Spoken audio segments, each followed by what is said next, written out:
Thank you, Mayor Testa, for clarifying some of the prior record about this application. In particular, the fact that there was no existing special permit up until this point in time under which the applicant is operating under. And just to refresh everybody's memory, since there's a lot of long history involving this particular site, what existed was a verbal agreement between the applicant and the city of Peekskill going back to 1996. The agreement that was crafted in 1996 was based upon a letter by the applicant's attorney, Mr. Fensterheim, which I have a copy of still in my files. And Mr. Fensterheim wrote to the city requesting an agreement with the city for them to continue operating because, quote, well, I'm paraphrasing, I won't say quote, I'm paraphrasing him. We have outgrown this location and will be looking to transit out to a new area. And this was supposed to be a temporary agreement. 11 years is a long time for a temporary agreement to exist. And during that 11 years, the applicant repeatedly violated the agreement that existed, such as it was. So now fast forward to 2005, and at that time the Common Council, because of the violations that the applicant had perpetrated for the prior 9 years, essentially revoked that agreement, and rightfully so. So that's why we're here today.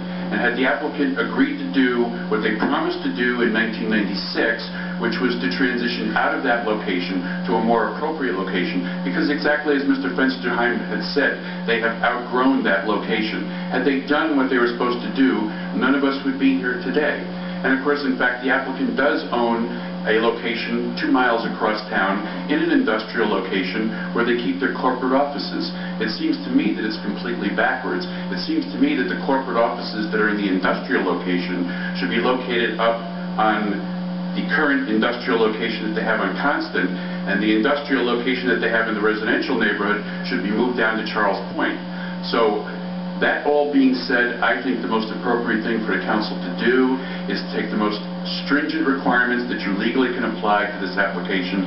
I still think the ideal solution is to do what they promised to do 11 years ago, which was to transition out of there, to move the industrial location to Charles Point, and to move their offices on Charles Point up to the current industrial location. That would be the right thing to do, but that doesn't appear to be what's going to happen here. So hopefully the council will take the necessary action to see that the most stringent conditions are applied to this site so that they finally do become good neighbors after 23 long years. Thank you. Thank you.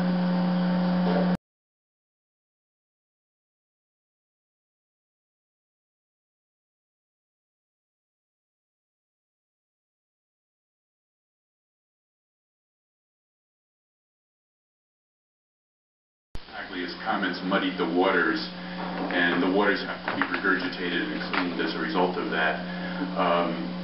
Let's be very clear about it. I sat there in 2005 and I spoke to Mr. Fensterheim and I said, why don't you consider moving the intense operations that you have up on Constant Avenue down to Charles Point? His reply was, my client doesn't want to spend the money. He didn't say they can't do it, he said they won't do it. So there's a big difference between can't doing something and not being willing to do something. They're not willing to do it. And let's go back again to 1996. That was when we established a verbal agreement with them, which was supposed to be a temporary agreement, which wound up lasting for 11 long years. That agreement in 1996 was predicated upon the operation being transitioned out of that location, and that never happened. So whatever hardships exist there now are purely self-imposed. And for all of those reasons, the council needs to take an absolute hard line as you're legally allowed to. Again, I repeat, the best solution would be to move it to Charles Point. If legally or for other reasons that can't be done, put the most stringent conditions on it that you can. This is not an industrial location. If you want to go back in history, the predecessor of this operation was a small family outfit called Brogan Laundry. Brogan Laundry that was short for Brothers Ganellis. Sid Ganellis was our neighbor on Catherine Street. I grew up with those people. This was a small laundry that delivered to homes around the city of Peekskill. Now you have an industrial operation that's delivering industrial laundry to commercial clients like hotels and restaurants throughout the United States. It's just not comparable. It's like comparing apples and oranges. It's just utterly absurd. So whatever problems exist there now are self-imposed, and it's important to take the most stringent line that we possibly can. Thank you. Thank you.